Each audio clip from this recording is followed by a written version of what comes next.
សៀវភៅដើរតាមបេះដូងវគ្គទី7អ្វីដែលអ្នកផ្ដោតលើវាកាន់តែរីកធំដូច្នេះចូលផ្ដោតការគិតរបស់អ្នកលើតែរបស់ណាដែលអ្នកប្រាថ្នាចង់បានទៅបានហើយ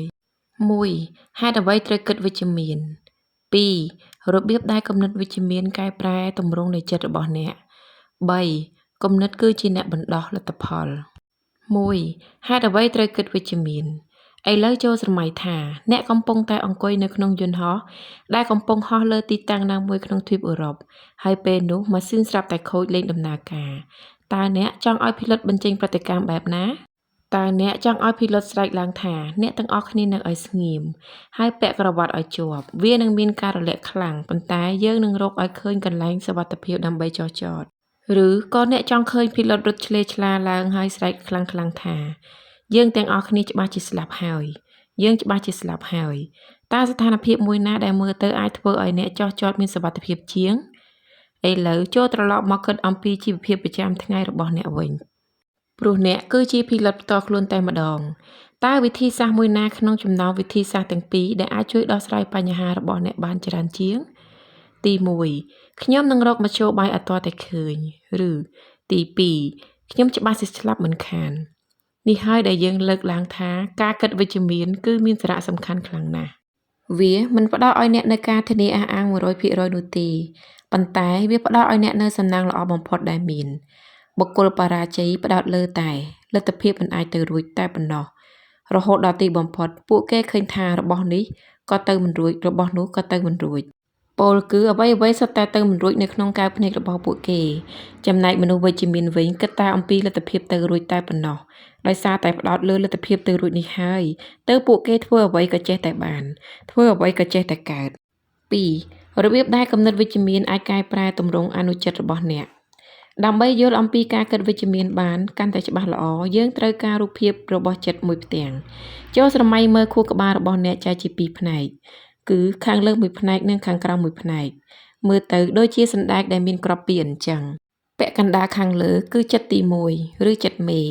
ដែលគ្រប់គ្រងគំនិតចេញចូលទាំងអស់ពោលគឺចិត្តនេះធ្វើឲ្យយើងដឹងខ្លួនថាកំពុងតែគិតអ្វីពាក់កណ្ដាលខាងក្រោមគឺចិត្តទី2ឬអនុចិត្តនៅក្នុងអនុចិត្តរបស់អ្នកគឺផ្ទុកទៅដោយប្រូក្រាមទាំងអស់ដែលធម្មជាតិបង្កើតអ្នកមកពីកំណើតមានដូចជាប្រូក្រាមដែលគ្រប់គ្រងការដកដង្ហើមប្រូក្រាមដែលគ្រប់គ្រងការកិនរំលាយអាហារប្រូក្រាមដែលគ្រប់គ្រងដំណើរការបេះដូងឡាក់ហើយក៏មានប្រូក្រាមមួយចំនួនបន្ថែមទៀតដែលអ្នកបង្កើតមកដោយខ្លួនឯងដែលយើងហៅថាទម្លាប់ដូចជាប្រូក្រាមគ្រប់គ្រងរបៀបដើរនិងប្រូក្រាមគ្រប់គ្រងរបៀបនិយាយជាដើមអនុចិត្តឬអាចហៅថាចិត្តទី2ឬចិត្តក្នុងក៏សឹងតែបានរបស់យើងគឺជាភ្លាំងផ្ទុកគំនិតទាំងអស់ដែលយើងមានគំនិតដែលយើងគិតដដែលជាច្រើនដងជារៀងរាល់ថ្ងៃអនុចិត្តរបស់យើងនឹងប្រែជារឹងមាំប្រកាន់ភ្ជាប់ទៅតាមគំនិតនោះឥឡូវចូលយើងស្រមៃថាអ្នកកំពុងរៀនបើកឡានរាល់ពេលដែលអ្នកបើកទៅដល់ផ្លូវកែងផ្លូវចិត្តមេដែលស្ថិតនៅផ្នែកខាងលើនៃខួរក្បាលដាស់ស្មារតីឲ្យអ្នកគិតថាលើកជើងស្ដាំឡើងបត់12សង់ទីម៉ែត្រទៅខាងឆ្វេងហើយចុចស៊ីផ្លេតិចដើម្បីឲ្យអ្នកដើរតាមផ្លូវដឹងនៅពេលអ្នករក្សាគំនិតដឹងខ្លួននេះឲ្យបានរយៈពេលជាច្រើនខែជាប់គ្នា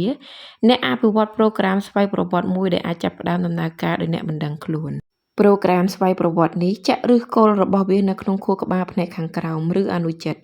ដូច្នេះអ្នកបង្កើតប្រូក្រាមថ្មីមួយនៅក្នុងអនុចិត្តរបស់អ្នកខាងលើនេះគឺជាការពន្យល់ពីរបៀបដែលអ្នកនៅបន្ទាប់ពីបានបើកបរជាច្រើនដងអាចមកដល់ផ្ទះនៅក្រៅពីបើកបរអស់ពេល5ម៉ោងហើយនិយាយនឹងខ្លួនឯងថាចំមកដល់ផ្ទះបាត់គឺសឹងតែភ្លេចថាខ្លួនបានបើកឡានថែមទៀតផងព្រោះអនុចិត្តរបស់អ្នកបានដាក់ប្រូក្រាមនោះឲ្យដំណើរការតាំងពីចេញដំណើររហូតដល់ផ្ទះគំនិតដឹងខ្លួនដែលកើតពីចិត្តមេទាំងឡាយណាដែលដំណើរការម្ដងហើយម្ដងទៀតនៅក្នុងរយៈពេលមួយយូរគ្រប់គ្រាន់វានឹងក្លាយជាប្រូក្រាមស្វ័យប្រវត្តិផ្ទុកនៅក្នុងអនុចិត្តដូច្នេះតើនឹងមានអ្វីកើតឡើងបើអ្នកមានគំនិតមួយដែលបានគិតអស់ពេលជាច្រើនឆ្នាំមកហើយឧទាហរណ៍ដូចជាខ្ញុំតែងតែជាមនុស្សដាច់ដៃវាគ្មានអ្វីត្រូវឆ្ងល់ទេគឺអ្នកបានអភិវឌ្ឍគំនិតនេះឲ្យក្លាយទៅជាប្រូក្រាមស្វ័យប្រវត្តិមួយដាក់នៅក្នុងអនុចិត្តរបស់អ្នករួចបាត់ទៅហើយដូច្នេះវាតែងតែមានដំណើរការជាស្វ័យប្រវត្តិនិងជាសម្ងាត់ដោយមិនដឹងខ្លួនហើយជាលទ្ធផលអ្នកអាចធ្វើឲ្យខ្លួនឯងដាច់ដៃដោយមិនចាំបាច់ខំប្រឹងគិតបន្តិចឡើយតើនេះមានតាក់ទងអីនឹងការគិតបែបវិជ្ជមានគឺតាក់ទងព្រោះវាមានសារៈសំខាន់ខ្លាំងណាស់ តែអ្នកដឹងទេក្នុងមួយថ្ងៃយើងគិតប្រហែលជា 50,000 គំនិតឯណោះហើយភាគច្រើនយើងគិតតែគំនិតអវិជ្ជមានច្រើនជាងគំនិតវិជ្ជមានដូចជាខ្ញុំកាន់តែធាត់ខួរក្បាលខ្ញុំមិនសូវចាំសោះខ្ញុំគ្មានលុយបង់វិក័យប័ត្រទេ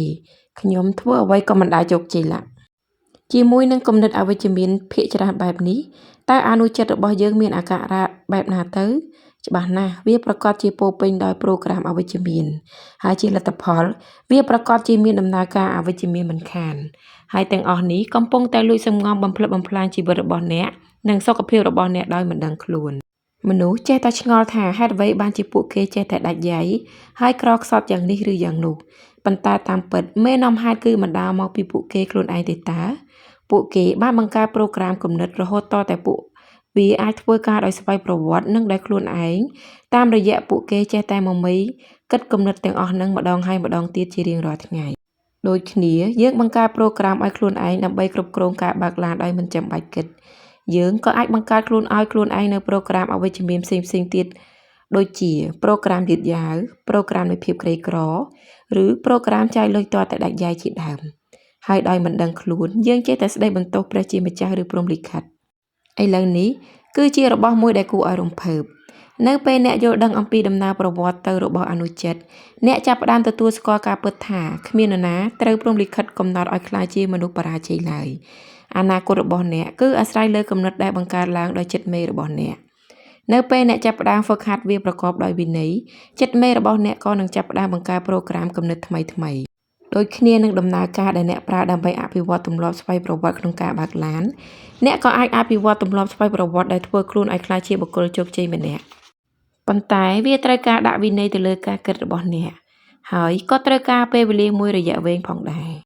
ឥឡូវឧទាហរណ៍ថា Fred ចូលសិក្សានៅក្នុងសិក្ខាសាលាលើកកម្លាំងចិត្តមួយហើយចាប់ផ្ដើមមានគំនិតវិជ្ជមាន Fred និយាយថាខ្ញុំនឹងផ្លាស់ប្ដូរជីវិតរបស់ខ្ញុំទាំងស្រុងមុនញ៉ាំអាហារពេលព្រឹកថ្ងៃច័ន្ទក៏សរសេរគោលដៅមួយចំនួនត្រូវទទួលតំណែងថ្មីត្រូវមានឡានRolls-Royceត្រូវទិញវិមានតៃមហាតែបន្ទាប់មកគាត់ចំណាយពេលក្នុងមួយសប្តាហ៍នោះត្រឡប់ទៅគិតក្នុងពិភពអវិជ្ជមានដូចដើមវិញរហូតដល់ថ្ងៃសុក្រគាត់ក៏ស្រែកឡើងថាខ្ញុំគិតថាគំនិតវិជ្ជមានទាំងអស់នេះគ្មានដំណើរការអីបន្តិចសោះគាត់ប្រហែលជាបន្ថយគំនិតអវិជ្ជមានពី 48,000 ទៅចំនួន 47,500 ក្នុងប្រមាណថ្ងៃមកនេះដូចជាលេងចាក់ឆ្នោតឈប់វាយប្រពន្ធនិងជាជំងឺសន្លាក់ដៃជើងប៉ុន្តែធ្វើខ្លួនឲ្យវិជ្ជមានតែមួយថ្ងៃមិនអាចជួយបានទេការពង្រឹងចិត្តក៏ដូចនឹងការពង្រឹងរូបកាយបើអ្នកក្រាបចុះហើយអវង20ដងទៅឆ្លោះកញ្ចក់អ្នកមើលទៅនឹងមិនឃើញអ្វីផ្លាស់ប្ដូរឡើយដូចគ្នាដែរបើអ្នកខំប្រឹងគិតវិជ្ជមានចំនួន24ម៉ោងអ្នកក៏នឹងឃើញការផ្លាស់ប្ដូរតិចតួចខ្លាំងណាស់ប៉ុន្តែបើអ្នកហ្វឹកហាត់ការគិតរបស់អ្នកចំនួន 2-3 ខែជាប់គ្នាអ្នកនឹងមើលឃើញការផ្លាស់ប្ដូរធំនៅក្នុងជីវិតរបស់អ្នកជាមិនខានការបោះសម្អាតគំនិតរបស់យើងគឺជាកិច្ចការដែលត្រូវធ្វើពេញមួយជីវិតវាជាការងារសំខាន់អស្ចារ្យហើយវាក៏ជាការងារដ៏សែនលំបាកព្រោះជាញឹកញាប់ពេលយើងគិតអវិជ្ជមានយើងមិនដឹងខ្លួនថាកំពុងតែអវិជ្ជមានផងទេប្រសិនបើអ្នកប្រាថ្នាចង់ត្រួតពិនិត្យការគិតចូលពិនិត្យមើលជីវិតរបស់អ្នកជាក់ស្ដែងភាពស្ដុកស្ដំរបស់អ្នកក្តីរីករាយរបស់អ្នកគុណភាពនៃទំនាក់ទំនងរបស់អ្នកនិងសូម្បីតែសុខភាពរបស់អ្នកគឺសុទ្ធតែជាកញ្ចក់ឆ្លុះបង្ហាញថាអ្នកមានគំនិតប្រភេទណាវិជ្ជមានឬអវិជ្ជមានច្រើនជាងគេក្នុងជីវភាពប្រចាំថ្ងៃ Fred និយាយថាខ្ញុំគិតគំនិតអញ្ចឹងព្រោះមកពីជីវិតរបស់ខ្ញុំនឹងវារញ៉េរញ៉ៃពេកទេ Fred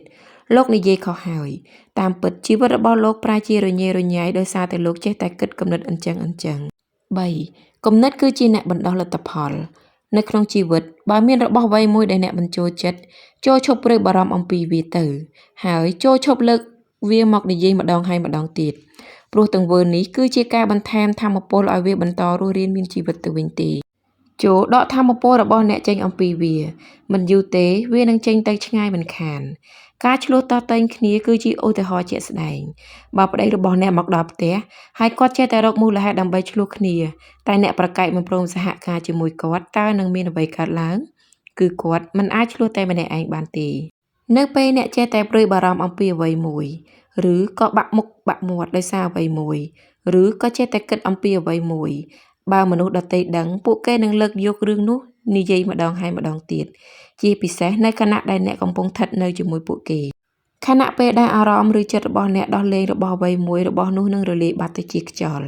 ទ្រឹស្ដីនេះនាំយើងឲ្យទៅដល់គោលការណ៍មួយផ្សេងទៀតគឺ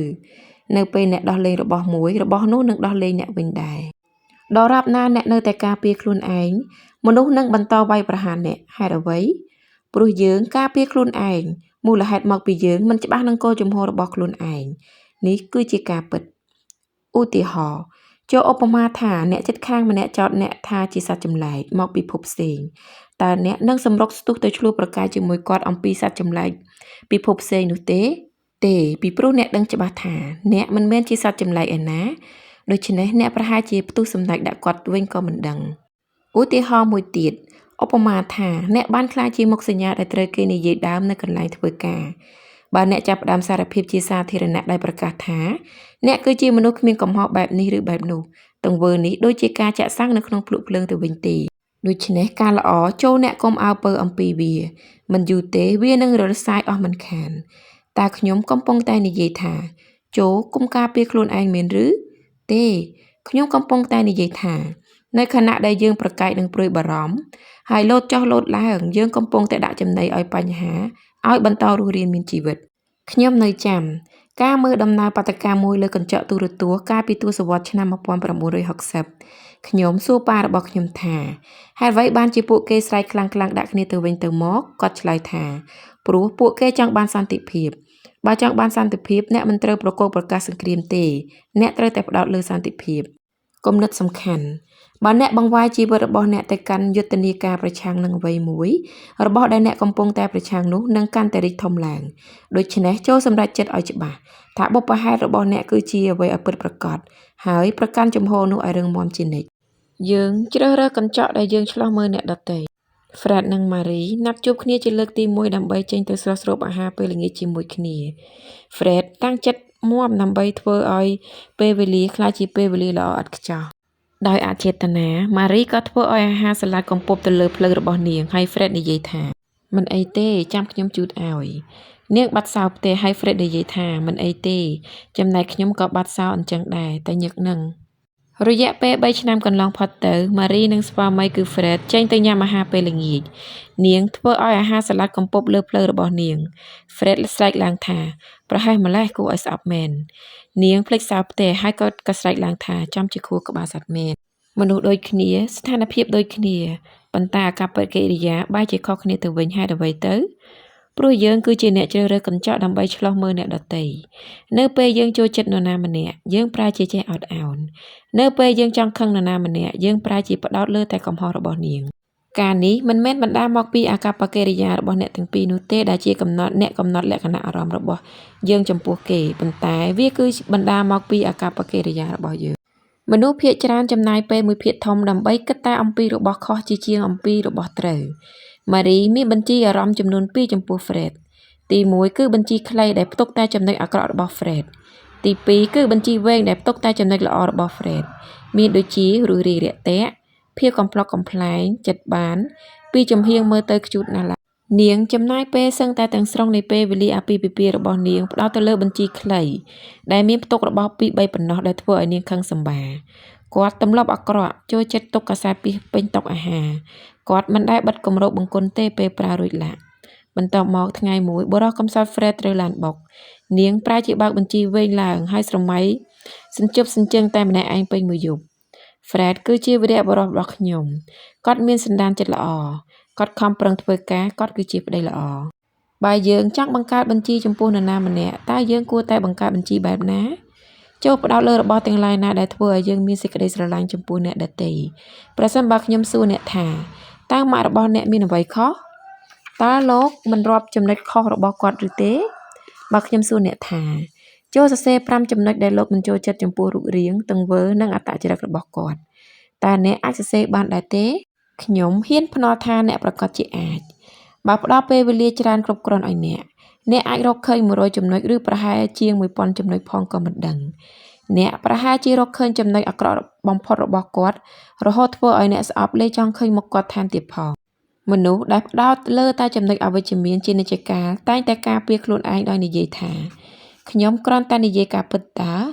ប៉ុន្តែតាមពិតនោះគឺអ្នកបង្កើតទស្សនៈហើយក៏ហៅទស្សនៈរបស់ខ្លួនថាជាការពិតឬបើនិយាយបែបម្យ៉ាងទៀតគឺអ្នកជ្រើសរើសកញ្ចក់ដែលអ្នកឆ្លោះមើលម្ដាយរបស់អ្នកហើយនឹងមនុស្សផ្សេងទៀតចូលជ្រើសរើសយកមនុស្សណាម្នាក់នៅក្នុងជីវិតរបស់អ្នកហើយផ្ដោតលើចំណុចល្អៗដែលអ្នកចូលចិត្តចំពោះគាត់ពេលនោះទំនាក់ទំនងរបស់អ្នកនឹងប្រសើរឡើងមិនខានវាអាចជាការងារដែលពិបាកហើយពេលខ្លះគួរឲ្យខ្លាចថែមទៀតផងប៉ុន្តែវាមានដំណើរការល្អដែលហុចផលជាវិជ្ជមានសេចក្តីដឹងគុណនិងភាពស្ដុកស្ដំចូលបង្ហាញខ្ញុំមនុស្សម្នាក់ដែលពេញដោយក្តីរីករាយតែមិនចេះដឹងគុណគ្រូបង្ហាត់ក្នុងវិស័យផ្លូវចិត្តតែងតែលើកទឹកចិត្តយើងឲ្យចេះបង្ហាញសេចក្តីដឹងគុណ Fred និយាយថាហេតុអ្វីខ្ញុំត្រូវចំណាយពេលវេលានៃជីវិតរបស់ខ្ញុំដើម្បីបំពេញចំណង់របស់ព្រះជាម្ចាស់ខ្ញុំសង្ស័យតែព្រះជាម្ចាស់ក៏មានចំណង់តណ្ហាដែរមើលទៅយើងបង្ហាញសេចក្តីដឹងគុណគឺដើម្បីតែផលប្រយោជន៍របស់យើងតែប៉ុណ្ណោះហើយនេះគឺជាហេតុផលជីវិតរបស់យើងទទួលបានរបស់ណាដែលយើងសំកាំងលើនៅពេលយើងបង្ហាញសេចក្តីដឹងគុណចំពោះអ្វីដែលយើងមានពេលនោះយើងនឹងមានអារម្មណ៍កាន់តែមានរបស់នោះច្រើនឡើងហើយរបស់នោះនឹងហូរចូលមកយើងកាន់តែច្រើននៅពេលខ្ញុំជួបភរិយារបស់ខ្ញុំជូលីខ្ញុំបានកត់សម្គាល់ឃើញថាក្នុងចំណោមចំណុចល្អៗដ៏ស្រស់ស្អាតទាំងអស់នាងមានចំណុចអាក្រក់តែមួយប៉ុណ្ណោះគឺនាងមិនចេះគណនាលេខនាងមិនច្បាស់ថានាងបានរកអ្វីបានខ្លះថាចម្ពាក់គេអ្វីខ្លះនិងថាបានចំណាយអ្វីខ្លះប៉ុន្តែនាងតែងតែរីករាយនឹងភាពស្ដុកស្ដំជូលីគឺជាឧទាហរណ៍ជាក់ស្ដែងមួយដែលបង្ហាញថាបើចង់ធ្វើឲ្យជីវិតមានគុណភាពការបង្ហាញសេចក្តីដឹងគុណនិងសេចក្តីដឹងគុណក្នុងចិត្តថាជីវិតកំពុងតែផ្ដល់ប្រសិទ្ធពរជ័យដល់អ្នកគ្រប់វិនាទីគឺជារបស់ពីរយ៉ាងដែលមានសារៈសំខាន់ជាងកាតាឡូហ្សិកនិងគណិតវិទ្យាទៅទៀតសូមអរគុណសូមរងចាំស្ដាប់ភាគបន្ត